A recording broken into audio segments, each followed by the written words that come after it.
Ball one. Ball two. Oh no, strike one. Ball two. Hey, how's it, everyone? I'm back again, ready for another softball game recap. Was actually over the past weekend. Of course, today is Monday, April 17th, 2023, but it won't be for much longer.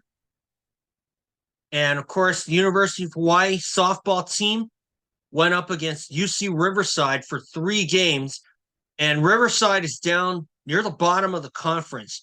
And fortunately, the University of Hawaii managed to win the series 2-1. Okay, so obviously they did really well there. And again, I'm going to be giving another softball recap. I am going to be including links to my stories that I wrote on my own, and hopefully you all like them. I also have included some B-roll, and I'm going to include some B-roll on here from that I took with my phone. And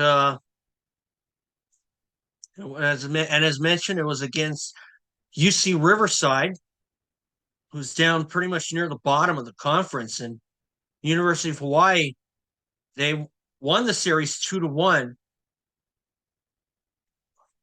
Excuse me.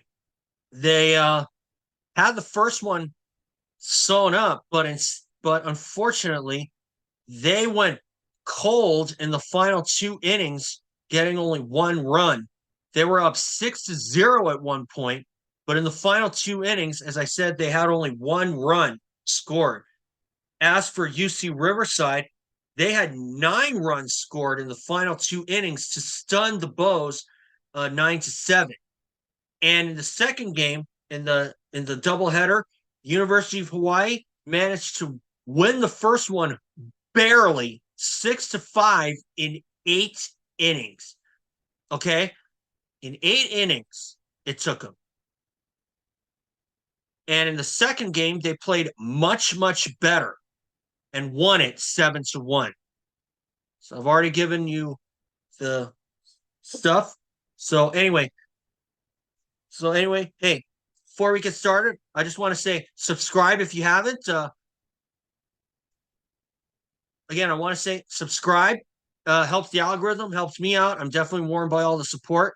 I'm definitely going to be doing recaps of the remaining softball games with UH men's basketball officially done.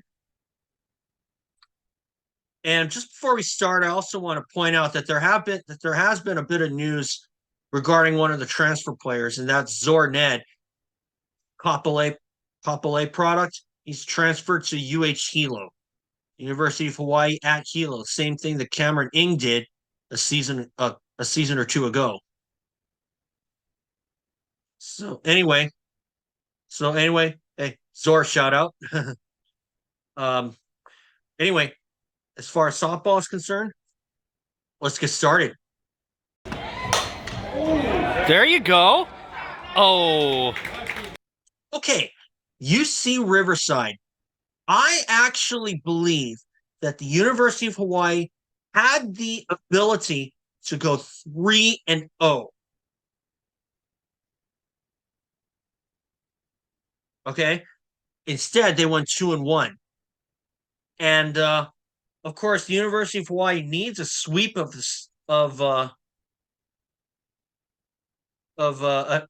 Big West opponent, and University of Hawaii did well.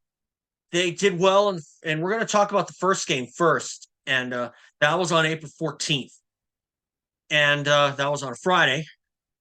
So what happened was, in that game, University of Hawaii had a 6-0 lead, only to, as I said earlier, they went stone cold in the last 2 minutes, in the last 2 innings, scoring only 1 run, compared to UC Riverside's 9. Okay, so I was very much stunned by that, because I thought for sure that we had this in the bag, and then it all went wrong. And I'll tell you this right now, that started with a triple home run by UC Riverside and they got on the board first to cut UH's lead in half. And from that point on, University of Hawaii was completely out of sorts. But the 7th inning told the story of why UH lost. Now, I'm not going to say, how could you do that? Now, of course, I did say it, but you know what? That's not the route that I am going with the University of Hawaii softball team in this video. That's not the route I'm going. Okay? So obviously, they needed to close that 7th inning much better when UC Riverside was at the plate. And what happened was UC Riverside, they managed to load the bases repeatedly. And as a result, they used back-to-back walks and back-to-back RBI singles to tie it up. And then before you knew it, Riverside, they got in front off another run. And then they got an insurance run from another player to make it 9-7 Riverside, and that was all she wrote. I'm looking at HawaiiAthletics.com, by the way, and Marissa Burke was the one who belted that triple homer, and UH got they got 3 double home runs in the first 6 innings to make it in the first 5 innings to make it 6-0. And as a result, Gigi Araki got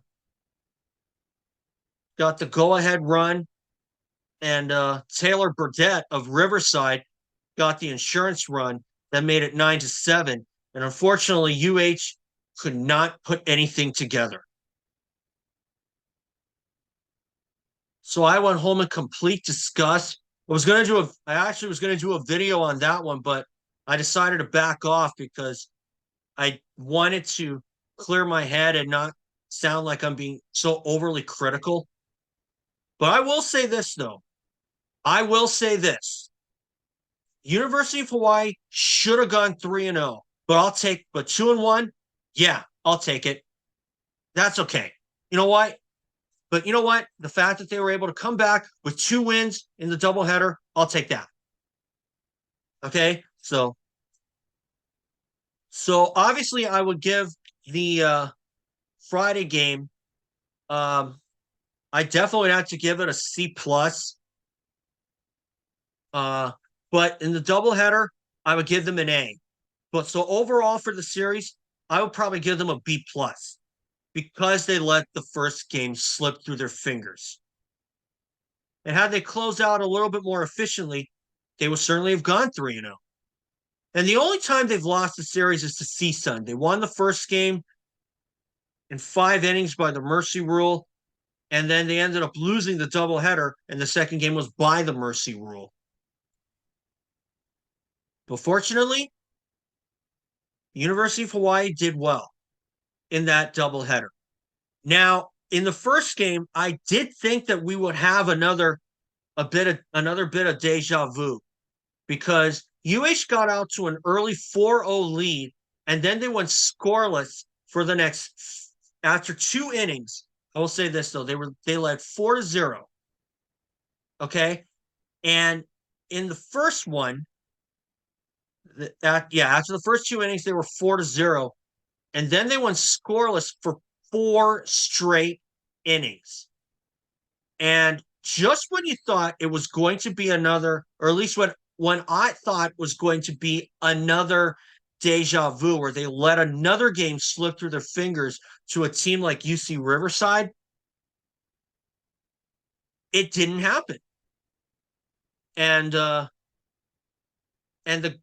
one who responded on that, and the one who responded at the 11th hour in that first game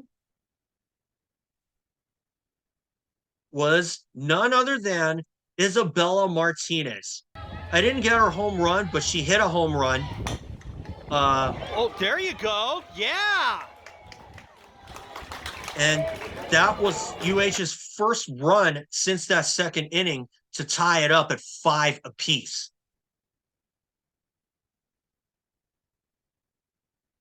And I did get what happened at the very end when Maya Nakamura got a sacrifice fly, and Zhao Jin managed to win it for the University of Hawaii by making it home.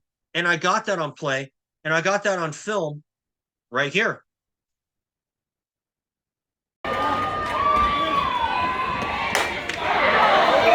There you go. Oh. Yeah! Got it! We got it!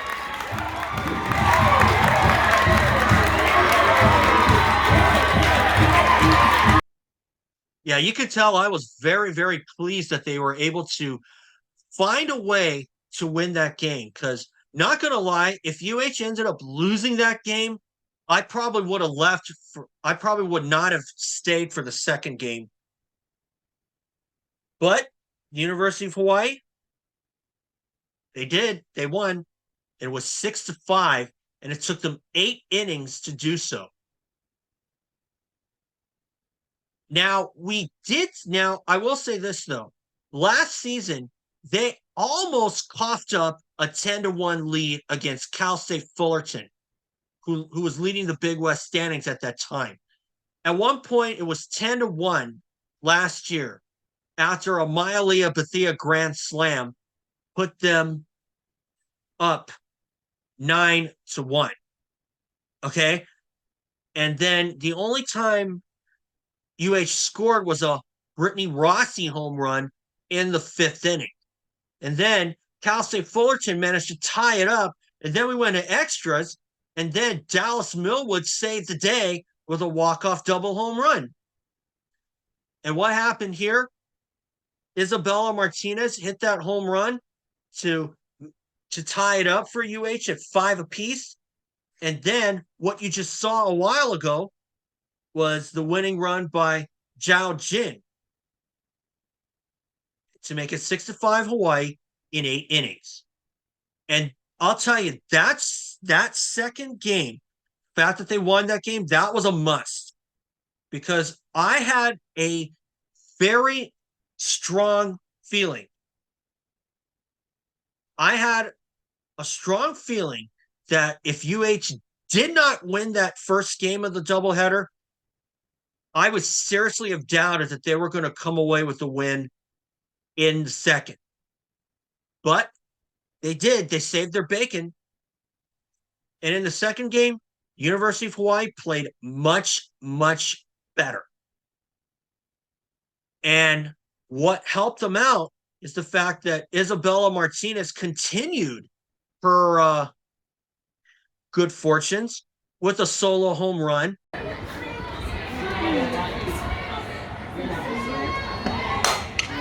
Oh, there you go. Out of here! Yahoo!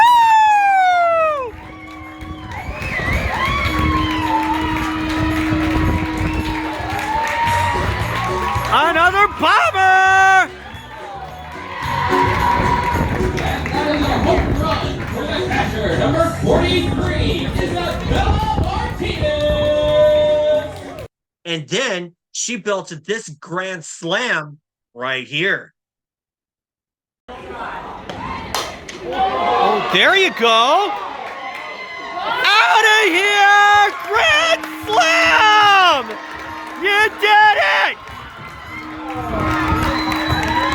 Yeah, baby!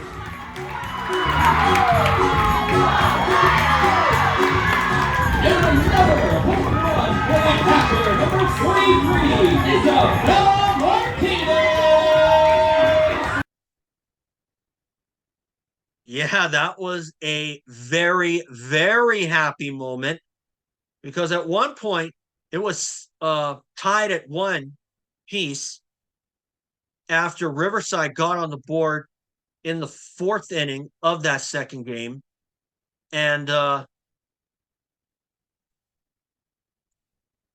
and that was in the bottom of the fifth that she got that Martinez got the grand slam.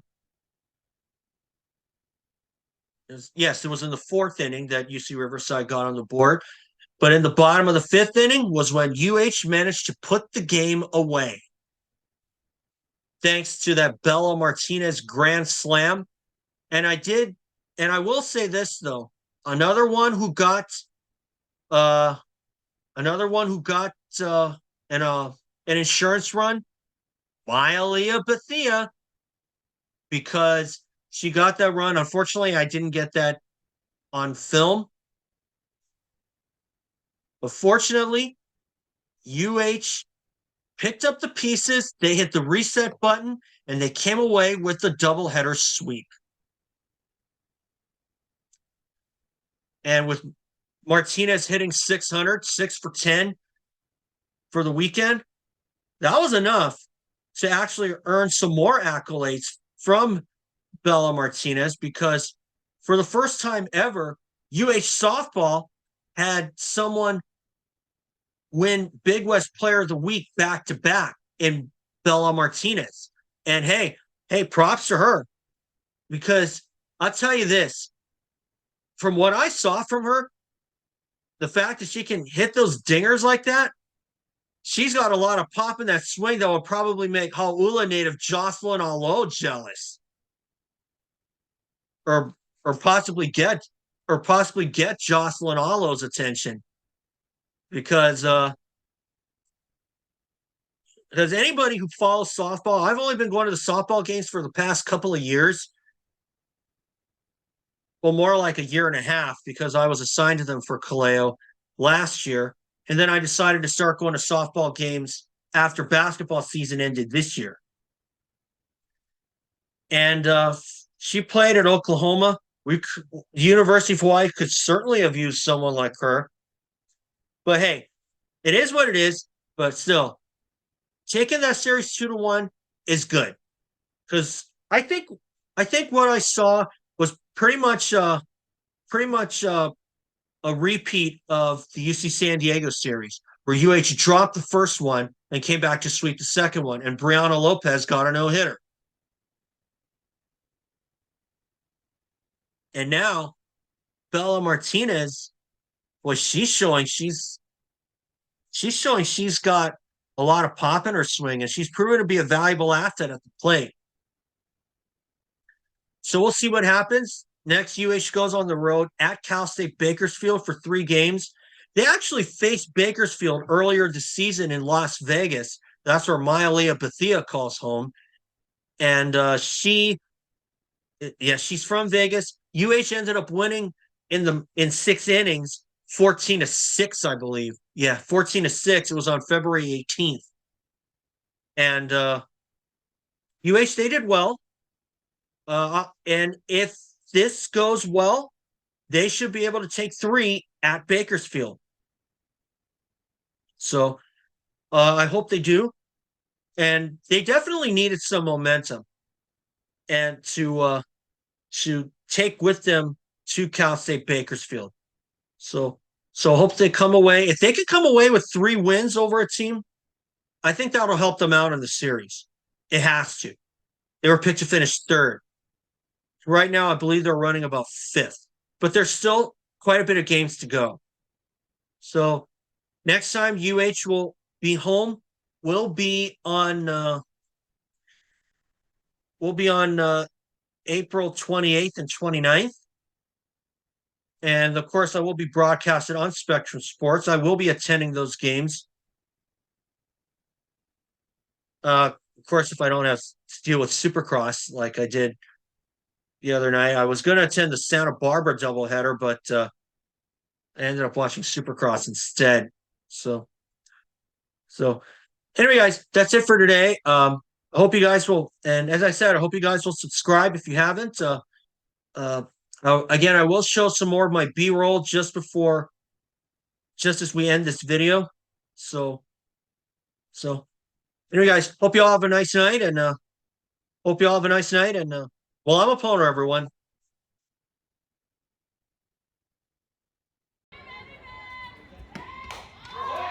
There you go. Out of here! Woo-hoo!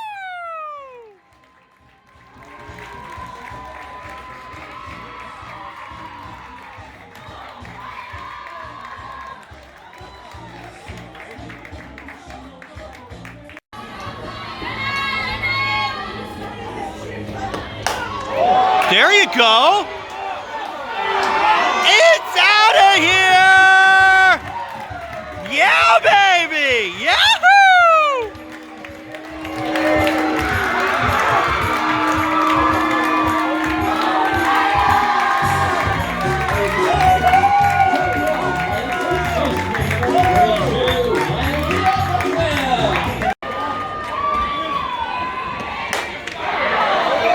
There you go. Oh. Yeah!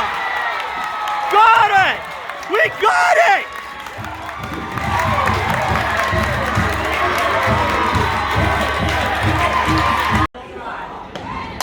Oh, there you go. Out of here! Grand slam! You did it!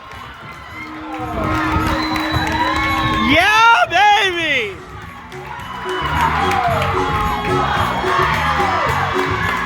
And another home run for the catcher, number 23, Izabella